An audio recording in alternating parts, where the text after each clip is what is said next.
2014 was a catastrophic year for human rights. That's what Amnesty International said in its recent report. It was a record year for human rights abuse and for sheer numbers of refugees. Let's look at just how bad 2014 was around the world. In Syria and Iraq, ISIS attacked, kidnapped, and executed scores of people who were perceived as disobeyers of Sharia law. Many of the executions were videotaped and displayed online. In Iraq, Shia militias continued to slaughter Sunni civilians with indirect support from the Iraqi government. In July, Israel launched an assault on Gaza, which killed about 2,000 Palestinians. In January 2015, the International Criminal Court announced a preliminary investigation into these deaths as war crimes. Egypt's new government imprisoned thousands of activists throughout the year and sentenced hundreds of them to death. More than 800 reportedly died from violence during the protests. In December, in Pakistan, the Taliban attacked a public school, resulting in the deaths of 132 children. It was the deadliest Taliban attack in Pakistan's history. In Nigeria, around 8,000 people died last year, many from attacks by the terrorist group Boko Haram. Almost 300 schoolgirls were abducted by the Islamic militant group in April, and many are still in captivity. In September 2015, the United Nations launched their 15-year plan to make the world a better place. The 17 Sustainable Development Goals are focused on improvement and longevity and are a focal point of UN Week in New York City. Additionally, a number of summits provide the opportunity for world leaders to cooperate in achieving these global goals. So what exactly are the world's biggest problems? Well, first and foremost, poverty is an inescapable issue for nearly all developing countries. Roughly 1 in 7 people around the world live on less than $1.25 a day, and nearly half of the global population lives on just $2.50. While about a third of the world's poor are located in India, only 10 countries house 80% of the poorest people on Earth. Closely tied to poverty is the issue of hunger. Inadequate nutrition contributes to nearly half of all child deaths worldwide. And in regions like sub-Saharan Africa, 1 in 4 people are malnourished. As a result, nearly 800 million people don't have access to enough food to live healthy, active lives. Similarly, water and sanitation are absolute necessities. Yet nearly the same number of people without access to food lack access to water. And a third of the world's population risks disease by not having adequate sanitation.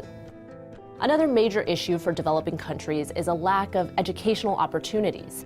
The UN predicted in 2011 that if all students had even basic reading skills, world poverty could be reduced by more than 10%. But illiteracy is an asymmetrical problem and affects considerably more women than men. Of roughly 780 million illiterate adults worldwide, 2/3 are female.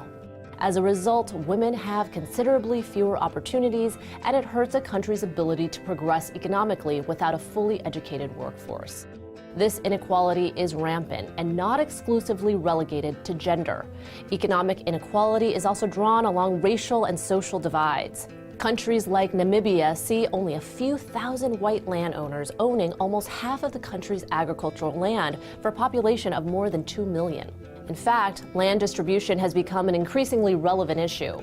With man-made climate change, deforestation, and overfishing, the rapid environmental decline might be too late to reverse. Although organizations like the UN have implemented standards and worked to save forests, oceans, and the atmosphere, it continues to be a serious issue for the international community. The UN Summit's 17 global goals span from micro to macro and hope to contribute to solutions for the world's biggest problems. This September, 193 countries will meet at the UN to adopt new global goals. These 17 goals provide a roadmap that will help the world achieve sustainable development. But what exactly is sustainable development, and how does it affect us? Sustainable development is development that meets the needs of the present without compromising the ability of future generations to meet their own needs. But what does that mean? Everyone understands the need to grow their economies, but not everyone takes into account the negatives that unbalanced economic growth can have on the environment and on people's well-being. It's time to change that by looking at the world in a different way. The Sustainable Development Goals will help us to do that. Sustainable development is about the big picture. It's about improving the lives of everyone, everywhere, and achieving all these things together. But it's also about the details. That means we want economies to grow, companies to thrive, and people to have decent work. We want to create new, innovative technologies, but not by harming the environment. We want everyone to have access to nutritious food regardless of where they live. We want affordable and quality education for everybody, not just a few. We want freedom of speech, but we don't want that to mean violence. But how can we achieve all of this, and where do we even start? Well, the 17 goals will mean member states, alongside civil society stakeholders and major groups, will be working together for the next 15 years, looking at ways we can do business differently so that everyone gains. With these 17 global goals as our guide, we can achieve sustainable development and live in a world where people and planet benefit. But we have to act now. This is the time for global action. Over the last decade, high-profile cyber attacks have steadily increased among national governments, such as the United States, China, Russia, Israel, and even North Korea.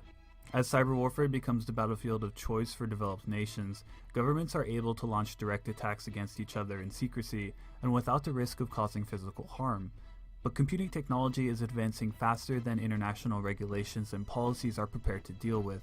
As such, cyber weapons offer a new method for nations to wage war without entering into an actual military confrontation.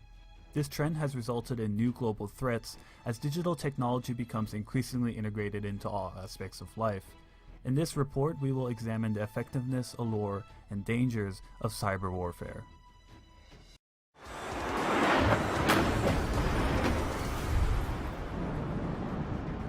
September 11, 2001 terror strikes set the tone for warfare in the 21st century. But the 21st century has also seen the rise of another kind of warfare. Warfare that lets nations and loners do battle without guns or bombs. These days, the biggest threat we face may be a rogue actor with a laptop and a desire to wreak havoc. Cyber warfare is probably the greatest challenge that we have as far as our nation's national security is concerned.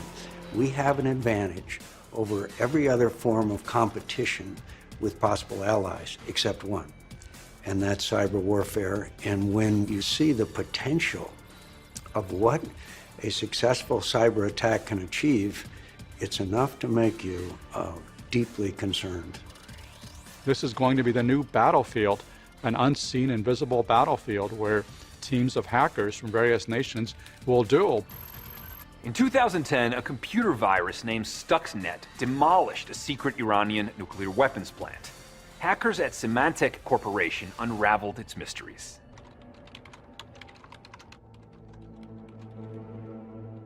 What made Stuxnet different was it didn't just stick to the cyber world. It actually breached and caused sort of real-world kinetic damage.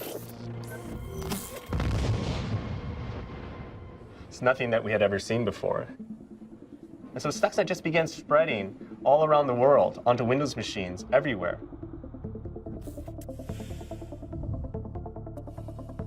But what it was doing was it was also looking for something else. It was looking for these things that are called PLCs, or these small computers that control things like factories, like the power grid.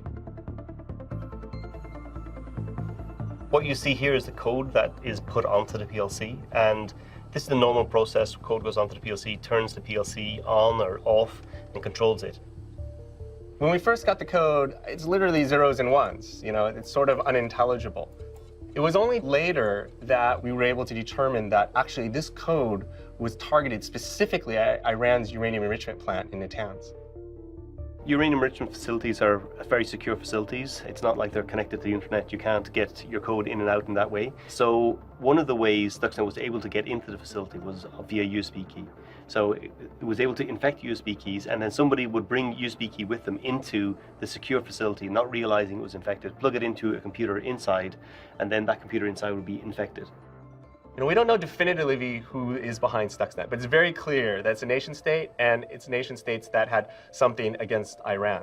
And it's likely that it isn't a single nation state. You have to remember as well with cyber warfare that the sort of barrier to entry is quite low. If a country wants to do something like build a nuclear missile, that's actually quite difficult. But when you talk about something like cyber warfare, it's actually quite cheap and quite easy for a country to develop a cyber weapon. And that cyber weapon can have equivalent effects. You could have a cyber weapon potentially shut down the power grid, for example, on the whole East Coast.